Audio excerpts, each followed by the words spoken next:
2월 9일 목요일 에바다교회 오늘은 여는 말씀 함께 나누겠습니다. 사도신경으로 신앙고백 드리겠습니다. 나는 전능하신 아버지 하나님 천지의 창조주를 믿습니다. 나는 그의 유일하신 아들 우리 주 예수 그리스도를 믿습니다. 그는 성령으로 잉태되어 동정녀 마리아에게서 나시고 본디오 빌라도에게 고난을 받아 십자가에 못 박혀 죽으시고 장사된 지 사흘 만에 죽은 자 가운데서 다시 살아나셨으며 하늘에 오르시어 전능하신 아버지 하나님 우편에 앉아 계시다가 거기로부터 살아있는 자와 죽은 자를 심판하러 오십니다. 나는 성령을 믿으며 거룩한 공교회와 성도의 교제와 죄를 용서받는 것과 몸의 부활과 영생을 믿습니다. 아멘. 오늘 하나님께서 우리 가운데 주신 말씀은 출애굽기 23장 10절부터 13절까지의 말씀입니다. 출애굽기 23장 10절부터 13절까지의 말씀입니다. 우리 함께 봉독하도록 하시겠습니다. 너는 6해 동안은 너희 땅에 파종하여 그 소산을 거두고 7째 해는 갈지 말고 묵혀두어서 내 백성의 가난한 자들이 먹게 하라. 그 남은 것은 들짐승이 먹으리라. 내 포도원과 감람원도 그리할지니라. 너는 6해 동안에 내 일을 하고 7째 날에는 쉬라. 내 소와 나귀가 쉴 것이며 내 여종의 자식과 나그네가 숨을 돌리리라.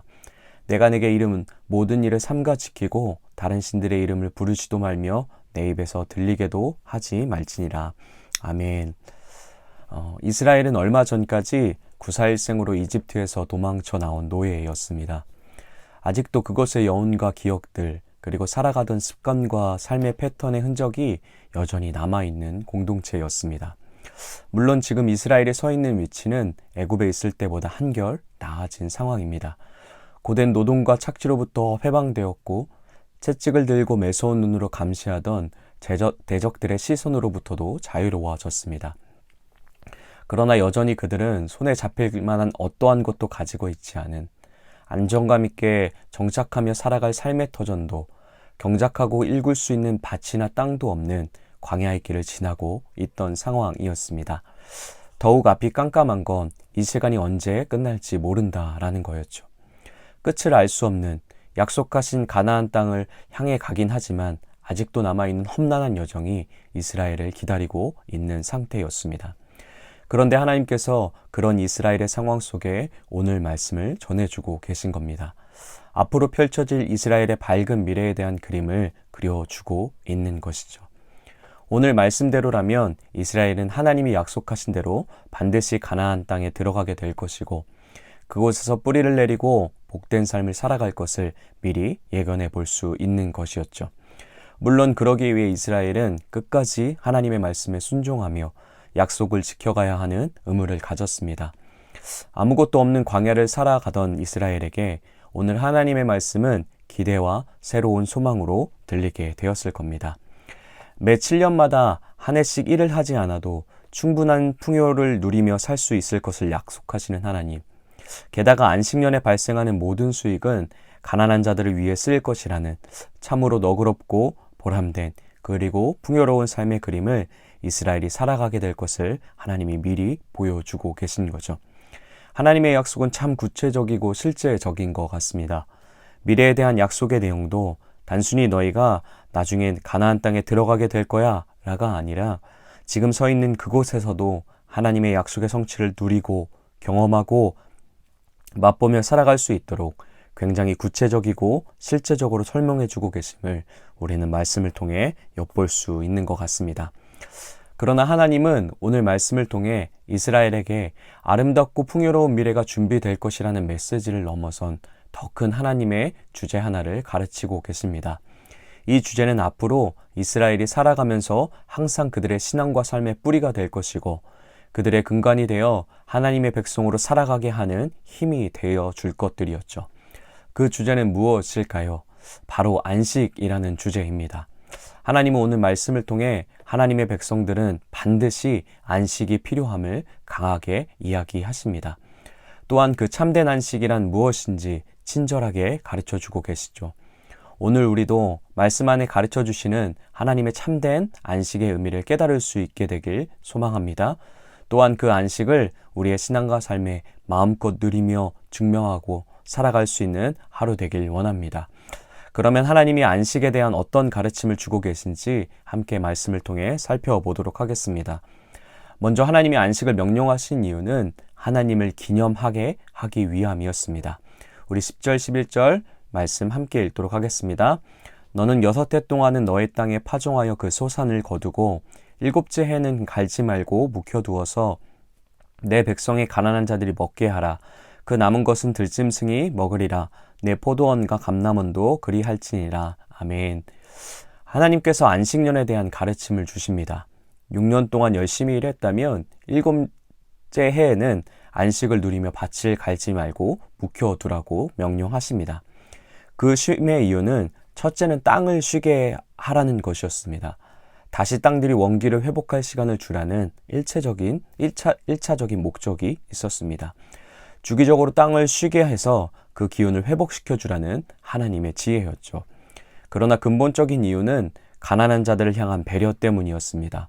일구지 않고 수확하지 않은 땅에 자라는 농작물들을 가난한 자들이 먹고 또한 들짐승들이 먹도록 하라는 것이 안식의 이유였습니다. 포도원과 올리브 농사에도 이 원리는 동일했습니다. 7년째 되는 해에는 나무에서 자라나는 열매들을 수확하지 않고 그대로 놔둠으로써 모든 과실을 가난한 자와 들짐승들이 먹고 누리도록 하기 위함이었죠. 그런데 이런 외적인 이유뿐만 아니라 하나님이 이스라엘에게 안식을 요청하는 근본적인 이유가 있었습니다. 그것은 위에서도 우리가 함께 나눴듯 이 안식을 통해 하나님을 기념하게 하기 위함이었습니다. 6년째 열심히 땅을 일구다 7년째 안식을 명령하신 이유는 그 안식을 통해 우리의 모든 소산, 땅에 자라나는 모든 곡식, 모든 열매는 하나님의 은혜로 가능했음을 다시 한번 기억하라는 것이었죠. 우리가 농사를 짓고 씨앗을 심고 파종하고 거두는 것 같지만 이 모든 것은 하나님이 햇볕을 주고 땅을 기름지게 해주시고 적당한 바람과 이른 비와 늦은 비를 적절한 시기에 적셔주셨기에 가능했음을 잊지 말라는 것이었습니다. 내 삶의 모든 것이, 내가 누려왔던 모든 것들이, 내가 살아왔던 모든 순간들이 하나님의 전적인 은혜로 비롯됨을 인정하며 끊임없이 찬양의 고백을 올려드리며 살아가는 것이 언약 백성의 삶임을 하나님의 말씀을 통해서 가르쳐주고 계신 겁니다. 하나님이 안식을 명령하시고 가르치시는 건 언약 백성은 세상과 다른 리듬의 삶을 살아야 함을 다시 한번 이스라엘로 또한 우리에게도 가르쳐주고 계신 거죠. 세상은 7에 7을 다 써서 전력 질주하며 살아갑니다.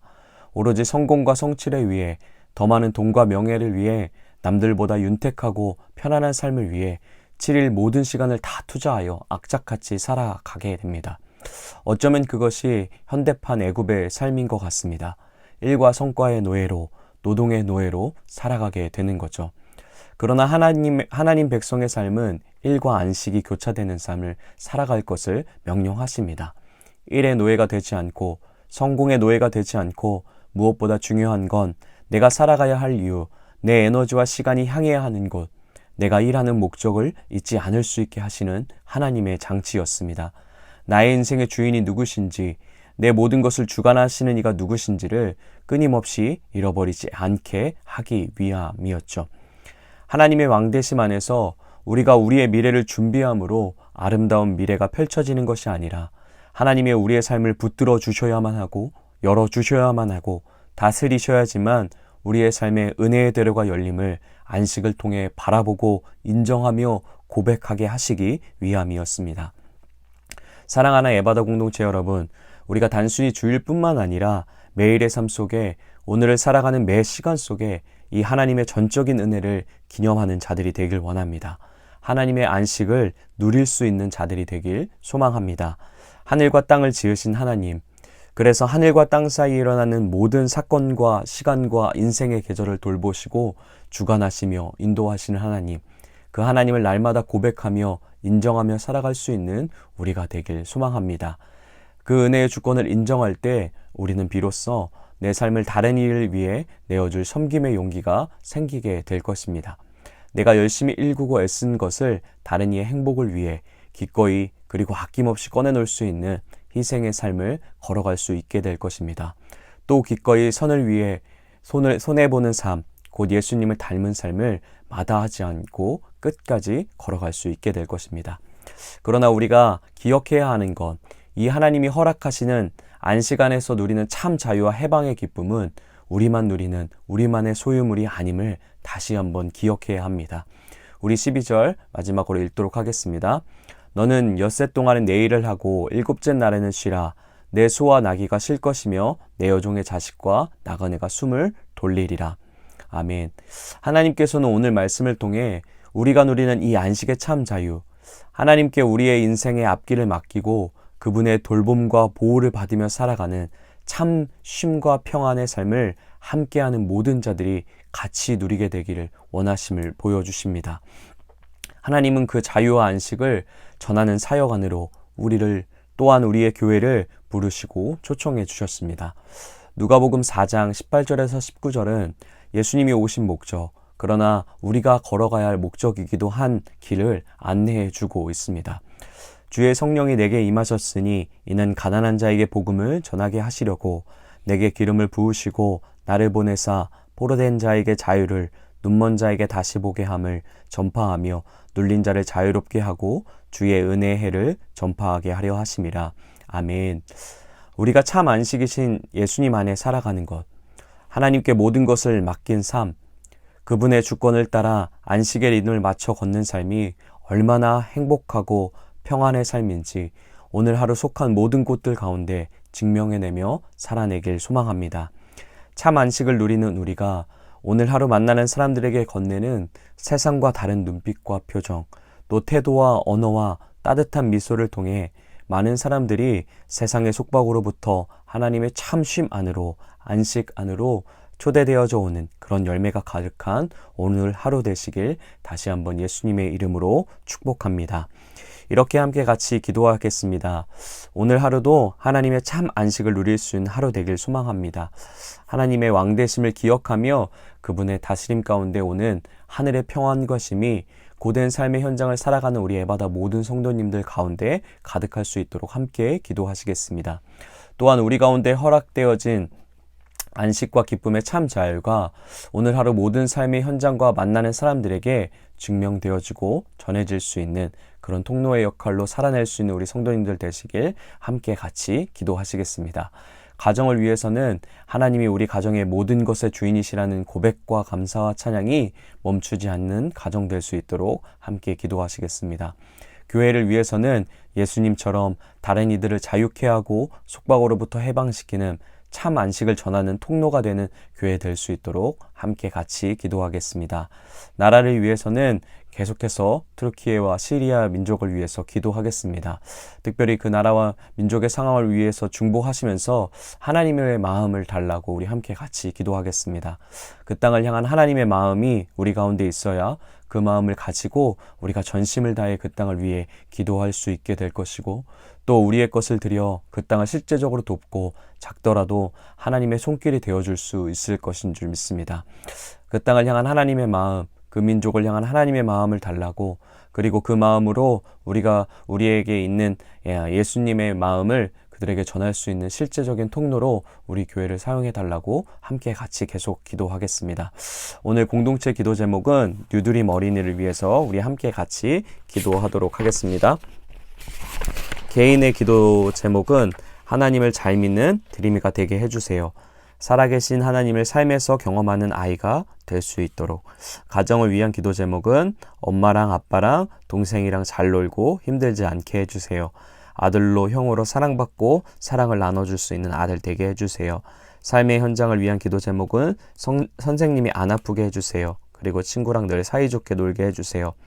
8살이 되어 새로운 학교와 선생님, 친구들을 만날 텐데 잘 적응하고 좋은 환경이 주어질 수 있게 해주세요. 교회를 위한 기도 제목은 매일매일 잘 예배드리는 에바다 교회 되게 해주세요. 예배를 통한 기쁨이 무엇인지 경험할 수 있게 해주세요. 사회와 나라, 온 세계를 위한 기도 제목은 중국, 일본 이런 나라들이 하나님을 잘 믿는 나라 되게 해주세요. 코로나가 끝나서 마스크 벗는 날이 하루빨리 오게 해주세요. 우리 드림이를 위해서 우리 함께 같이 기도하시겠습니다. 또 오늘 홍혜정 집사님의 생일인데 우리 홍혜정 집사님의 또 영과 육의 강건함을 위해서 또 홍혜정 집사님의 가족들을 위해서 또 홍혜정 집사님의 삶을 위해서 함께 축복하시면서 중보하시며 기도하겠습니다. 우리 간절하게 기도 제목을 가지고 기도하시고 각자의 자리에서 주기도문으로 모든 예배 마치도록 하겠습니다.